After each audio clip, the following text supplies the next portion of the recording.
into, but when you talk about an adversary on the physical earth, we know that the adversary in this particular case, despite what most black people say, you know, well, black people are my worst enemies, but we're talking about a world system that would even produce a brother to be against a brother. There has to be an origin to that. And in this particular case, for the last 500 years, it's been this damn beast, this white boy.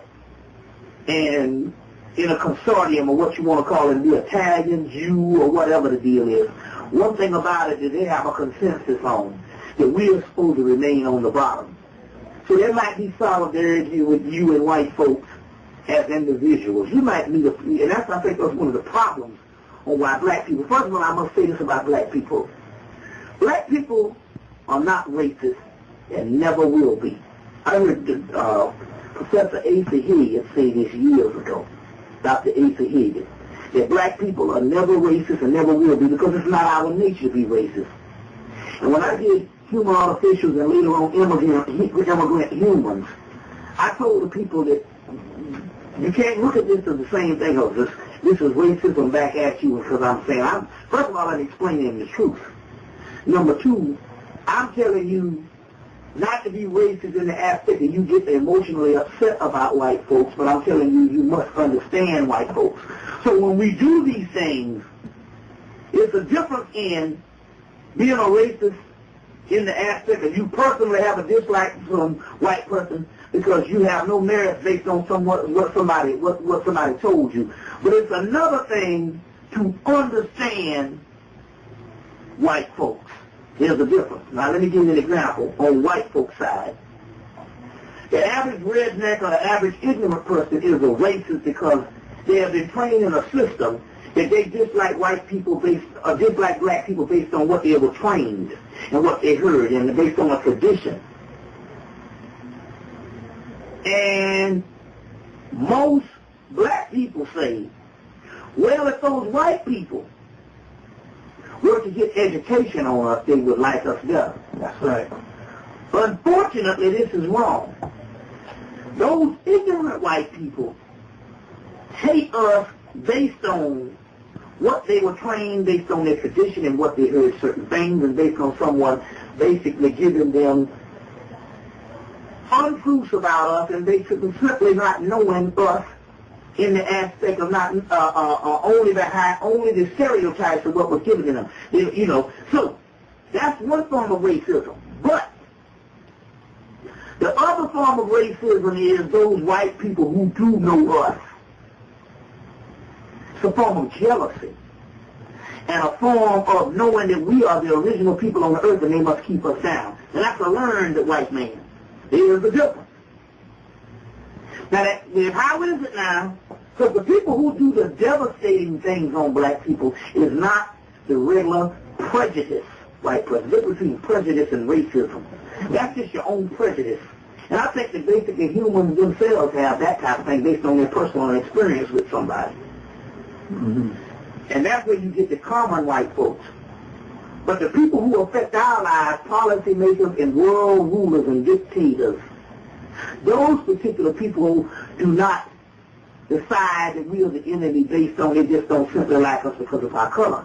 They decide that we're the enemy because they know our history.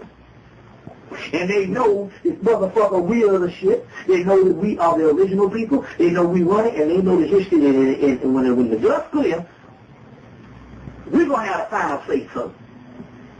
So this is different why they have to hold us down. It is different why they have to hold us down, but the simple doggone fact is they are the elite of Masonic members. And that elite says, and I've talked about this before, that what happens here is when they go over into the Masonic world and they cross over, the first thing they do on the night of their initiation, white initiation, the night that they pass the burning sands into the world of Masonry, when they pass and when they take off the veil, there's a white man waiting, a black man waiting there. They go get an old black man waiting there. And they have that black man in the lodge. handcuffed, blindfolded, or whatever. And they say, this is your true father, and you must always hold him down. So what we're talking about here is the battle of supremacy. Just like Francis Cresswell can say, white genetic annihilation. If our fall is their rise, and our rise is their fall. We're talking about a world system here. That's what black people don't understand. Yes, you might meet. I have met white people that was cool with me.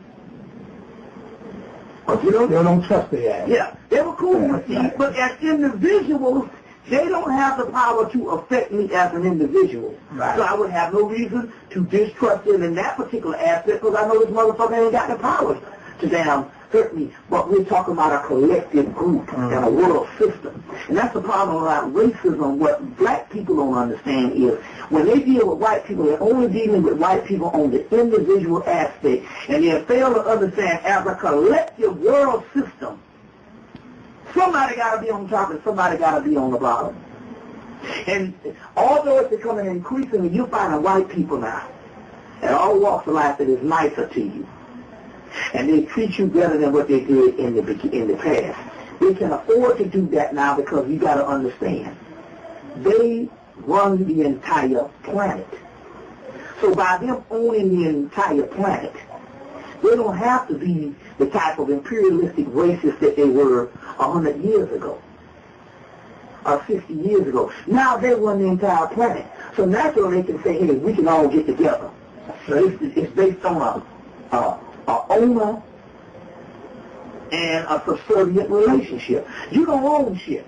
So they don't feel threatened by you to say that we must hold them down in that particular social manner. You see what I'm saying? But the elite feel threatened by you because the simple fact that they know ultimately is our planet.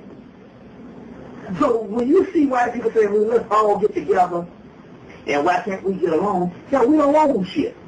We don't own nothing. So therefore we're not a threat.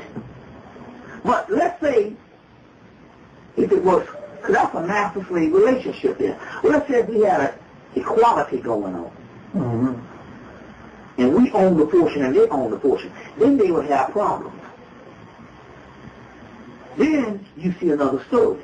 And they only got this way now because they have taken over the entire planet. So there they can have a little humaneness about them, or the appearance of being humane, because the simple fact we don't own nothing.